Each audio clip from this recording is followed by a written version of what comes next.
खरं तर भाषण करण्याची सगळ्यात खराब वेळ कोणती असावी याची जर शर्यत घेतली तर मी पहिला येईल त्यामध्ये. कारण आता भूक आणि भाषण याच्यात हे दोनच पर्याय तुमच्या समोर आहेत सध्या.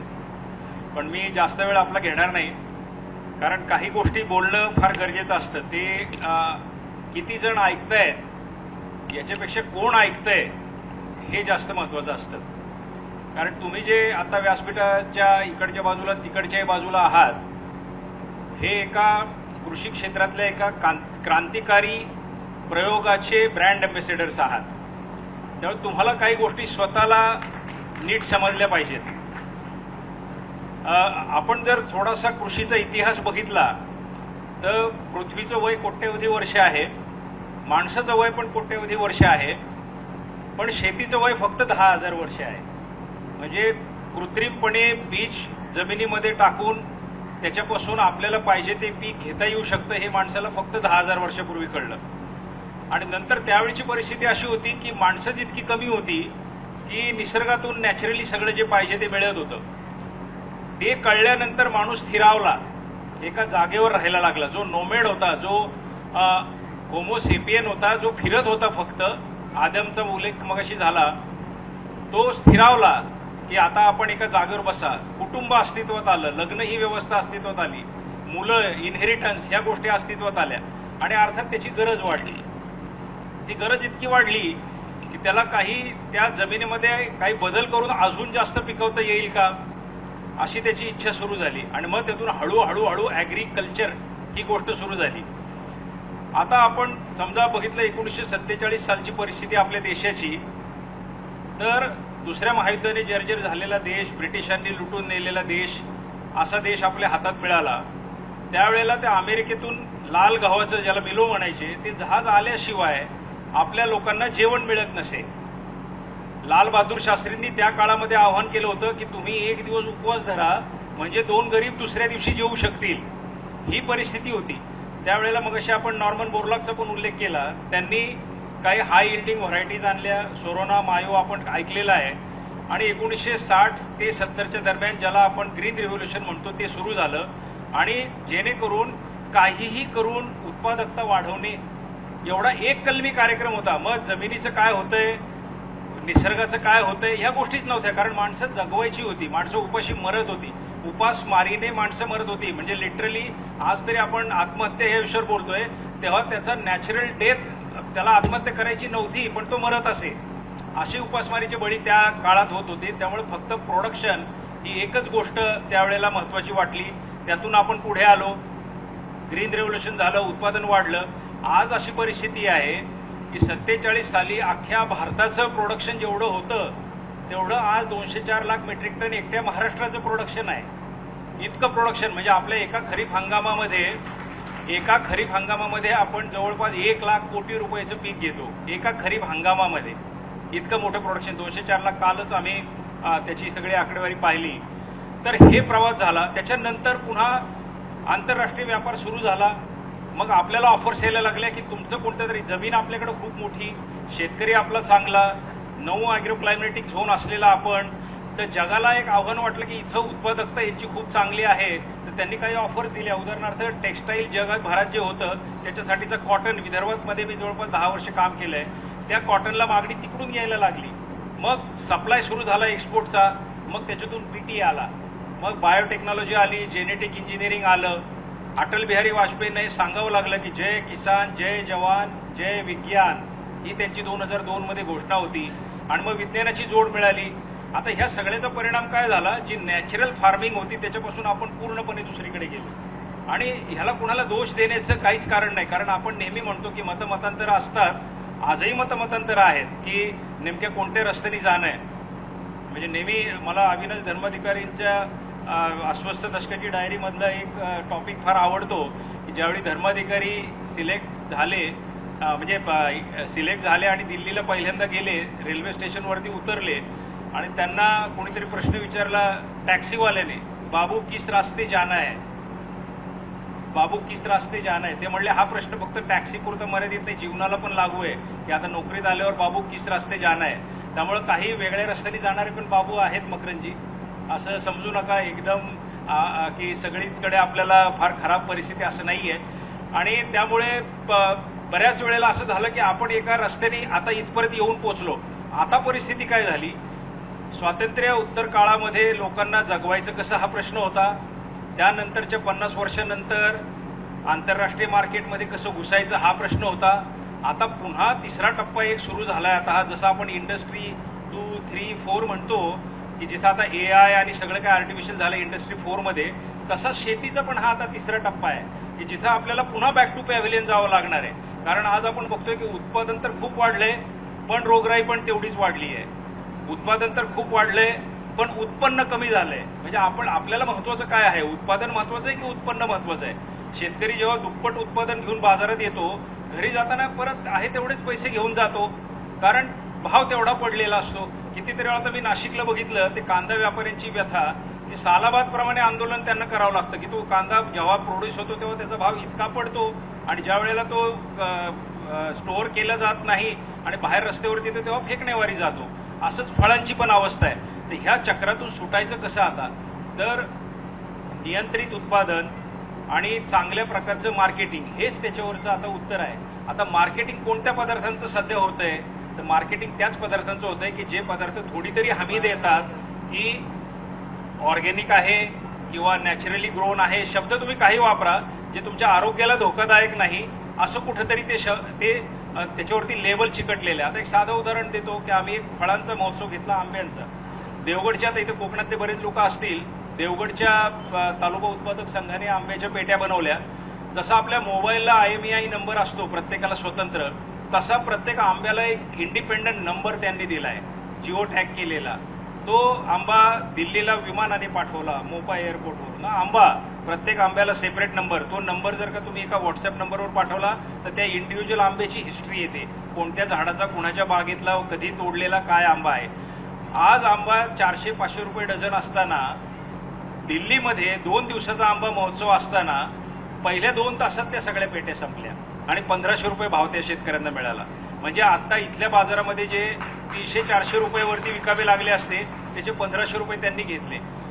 टेक्नॉलॉजी, आपण टेक्नॉलॉजीचे विरोधक असण्याचं काहीच कारण नाही आणि कोणी नसेल पण इथे, कारण आपण पण बघितलं, आपण एक मशीन इथं संशोधन ते कर्नाटकचे कोणी लोक आहेत त्यांनी केलेलं पण आहे. आज तुम्ही बघा निघोजमधला एखादा शेतकरी आहे अहिल्यानगरमधल्या, आज तो 5 कोटीचा टर्नओव्हर आहे त्याचा, राहुल रसाळ नावाचा शेतकरी, आणि पूर्णपणे नॅचरल आणि आधुनिकतेचं मिश्रण करून तो शेती करतोय. तर असे अनेक प्रयोग आपल्या समोर येत राहणार. शेवटी कसं आहे, आपण आपल्या प्रयोगावरती टिकून राहणं फार गरजेचं आहे, कारण शेवटी लोकांना वेगळे वेगळे ऑप्शन्स लागतात. ते ऑप्शन्स आपण दिले पाहिजे. मला असं वाटतं की हा SRTचा प्रयोग कालच त्याचा अतिशय चांगल्या प्रकारे उल्लेख डेप्युटी CM साहेबांनी आमच्या खरीपाच्या बैठकीमध्ये केला आणि त्या बैठकीमध्ये त्यांनी याची सविस्तर वृत्तांत दिला की हे आपण कमीत कमी खर्चामध्ये जास्त उत्पन्न कसं घेऊ शकतो. शेवटी उत्पन्नाला महत्त्व आहे. आणि आज आपल्या सगळ्या शेतकऱ्यांनी सांगितलं, रावसाहेब मगाशी बोलले की मी कुणाकुणाला गंडे घातले वगैरे, चांगलं, पण मी त्यांचा आभारी आहे की त्यांनी 2 शासनाच्या अतिशय महत्त्वाच्या योजनांचा उल्लेख केला ज्यातनं त्यांना बाहेर पडायला मदत झाली. एक होती PM किसान आणि दुसरी होती कृषी PM फसल बीमा योजना. तुमच्या माहितीकरता आता या PM किसान योजनेमध्ये आणि नमो किसान योजनेमध्ये आतापर्यंत 45,000 कोटी रुपये आपण शेतकऱ्यांना दिलेले आहेत. आपण व्यापाऱ्यांचे कर्ज माफ केले तो एक स्वतंत्र विषय, त्यावर मी बोलू इच्छित नाही, पण शेतकऱ्यांसाठी सुद्धा एक PM किसान आणि एक नमो किसान यातनं 45,000 कोटी गेलेत. कर्जमाफी जी 2 वेळा झाली त्याच्यातनं 1 लाख कोटी रुपये गेलेले आहेत. म्हणजे शेतकऱ्यांना सुद्धा त्यांना पण केलेल्या मदतीचे आकडे काही लाख कोटींमध्येच आहेत. परंतु ती करून थांबणार नाही गव्हर्नमेंट. केवळ शेतकऱ्यांना व्यक्तिगत समस्या सुटण्याकरता केलेली मदत ही तात्कालिक असते, याचं भान सुदैवाने आत्ताच्या शासनातल्या सर्व प्रमुखांना आहे आणि त्यांनी आता सांगितलंय की आम्ही इन्व्हेस्टमेंटकडे जाणार आहोत.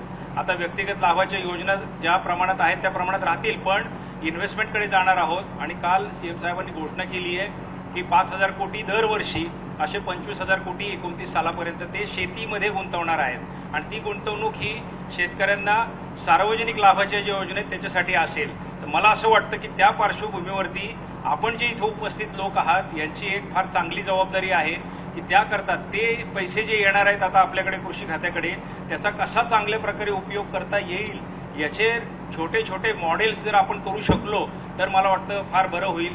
त्याकरता आम्ही मगाशी युनिव्हर्सिटीचा पण उल्लेख झाला आणि मुळात ते दादांची माझी ओळखच त्या युनिव्हर्सिटीच्या मुद्द्यावर झाली की दापोलीला आम्ही ज्या वेळेला शेतकरी मेळाव्यामध्ये आलो त्यावेळेला त्यांनी भाषण करताना उल्लेख केला की आजही युनिव्हर्सिटीमध्ये ते शिकवलं जाते जे ते कधी ग्रॅज्युएशन करत होते त्यावेळेला त्यांना शिकवलं जात होतं. आम्ही आता तो पण गोष्ट बदलतोय. आपल्या ज्या समस्या आहेत आपल्याला जे प्रॅक्टिस जसं हे मशीन तुम्हाला पाहिजे होतं तुम्हाला का कोणी कर्नाटकच्या खाजगी व्यक्तीकडे जाण्याची गरज पडली आपल्या विद्यापीठांकडूनच ते मिळायला पाहिजे. आता प्रॉब्लेम काय झालाय की युनिव्हर्सिटी आणि शेतकरी यांच्यात पण बरंचसं अंतर पडत चाललंय. मला त्याच्यावरून एक किस्सा आठवतो की कधीतरी कुठल्या तरी कोकणातल्या एका बांधावरती एक ग्रॅज्युएट गेला ॲग्रिकल्चरचा एक टीम गेली. इथेही काही विद्यार्थी आलेले आहेत आपले प्रयोग बघायला. त्यातला एक चुणचुणीत मुलगा त्या शेतकऱ्याला म्हणला की तू ज्या पद्धतीने शेती करतोयस ही नारळाची ते पाहता या सीझनमध्ये काय याला नारळ लागतील असं मला वाटत नाही.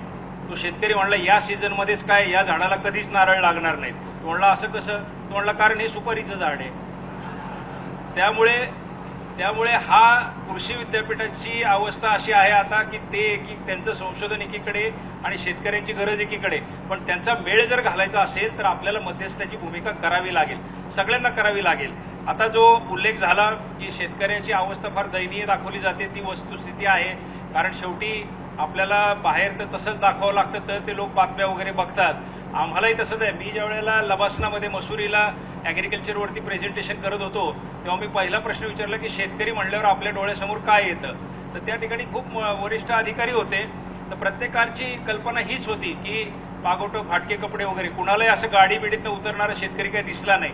पण आता त्याच्यासाठी सगळ्यांनी सामूहिक प्रयत्न करण्याची गरज आहे आपल्याला.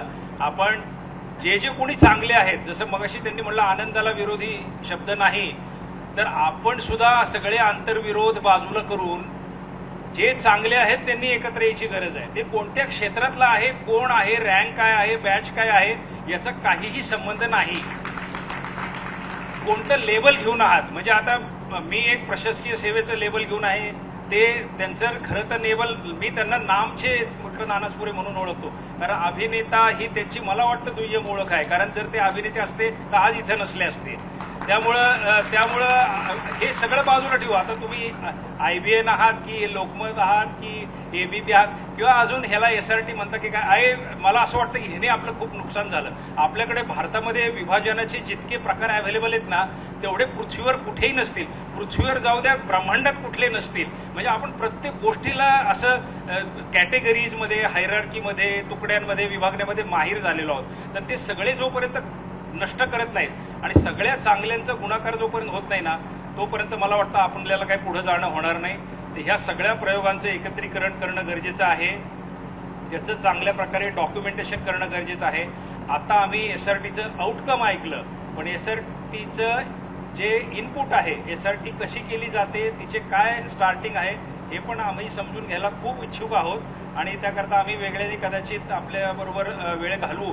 मला असं एकदम बारकाईने ते समजून घ्यायचं जेणेकरून काय करता येईल आमच्या कोणत्या तरी युनिव्हर्सिटीला तो प्रोजेक्ट म्हणून देता येईल की हा SRTचा प्रोजेक्ट सुदैवाने किंवा कशाने म्हणा जोपर्यंत आकडे शासनाच्या किंवा कोणती कन्सेप्ट शासनाच्या मांडवा खालून जात नाही तोपर्यंत हे अनिलला सांगणे माझं अनिल लक्ष दे की जोपर्यंत शासनाच्या मांडवा खालून एखादी गोष्ट जात नाही तोपर्यंत तिला वैधतेचा स्टिकर लागत नाही.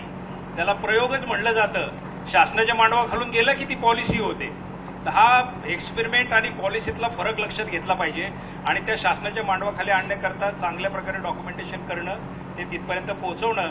एखाद्या युनिव्हर्सिटीने त्याला लेबल एकदा जसं ISI मार्क आहे ISO सर्टिफाईड कंपनी आहे हे लेबल मॅटर करतात जगामध्ये GI टॅग आहे. तर तसंच आपल्या प्रयोगाला मला वाटतं कुठून तरी एक ऑथेंटिकेशनचा शिक्का मारून घेणं फार गरजेचं आहे. तर मी ती जबाबदारी घेतो आज. त्यानिमित्ताने माझ्यासाठी कमिशनर ॲग्रिकल्चर म्हणून SRT माझी पण शेती आहे ती SRT शेतकरी होणं हे माझ्यासाठी छोटी गोष्ट आहे. पण सगळे SRT शेतकरी आणि SRT ही पॉलिसी होणे हे माझं खरं योगदान होईल. तर म्हणून I will definitely try for that की हा प्रयोग कसा एका ज्यांची आपण नावं घेतो नॉर्मन बोरलॉगचं नाव घेतो आपण स्वामीनाथन साहेबांचं नाव घेतो आपण अनेक नाव घेतो पण खरे नंदादीप जे आहेत ते असे बारीक बारीक तेवत आहेत इकडे तिकडे. त्या सगळ्यांना जर ऑथेंटिकेट करता आलं तर मला वाटतं ते खऱ्या अर्थाने चांगले योगदान होईल. तर माझी खूप साऱ्या शुभेच्छा दादांना, वहिनी आणि आपण सगळे लोक सगळे सारखेच आहात. एक ज्योत दुसऱ्या ज्योतीला पेटवते, दोन्ही समान होतात. अशी उपज्योत वगैरे असा काही प्रकार नसतो. त्यामुळं तुम्ही सगळेच जण बरोबरीने काम करत आहात आणि मला ह्या प्रयोगाची ओळख वेगळ्या प्रकारे झाली. आम्ही परवा नागपूरला गेलो होतो. तिथं शिवराजसिंग चव्हाण साहेब आले होते आणि त्यांच्यासमोर आम्ही काही प्रयोग मांडले. तिथं एक यवतमाळच्या शेतकऱ्याचं मला वाटतं तारडगाव की असं काहीतरी नाव होतं. तिथला एका माणसाने हा SRTचा उल्लेख केला. त्याला मी विचारलं तुला कसं माहिती, तू ते तर प्रयोग तिकडचा आहे कर्जत साईडचा. तर तो म्हणला मी यूट्यूबवरनं सगळे व्हिडिओ बघून ते केले. काल पण काही प्रयोगांमध्ये SRTचा उल्लेख आला. तर हे आता असं सर्वदूर चांगलं पसरत चाललंय. त्याला औपचारिक स्वरूप कसं मिळेल याच्यासाठी प्रयत्न करूया. तर मी आपल्या सर्वांचे खूप मनापासून आभार मानतो. माझ्या कृषी आयुक्तच्या कारकिर्दीच्या सुरुवातीलाच जे काही चांगले प्रयोग माझ्या समोर येत आहेत त्यातला एक अतिशय लक्षणीय, अतिशय उपयोगी आणि सगळ्यांचं जीवनमान आनंदी करणारा हा प्रयोग आहे असं म्हणायला मला अजिबात संकोच वाटत नाही. मी आपल्या सगळ्यांना खूप मनापासूनच्या शुभेच्छा देतो आणि थांबतो. धन्यवाद.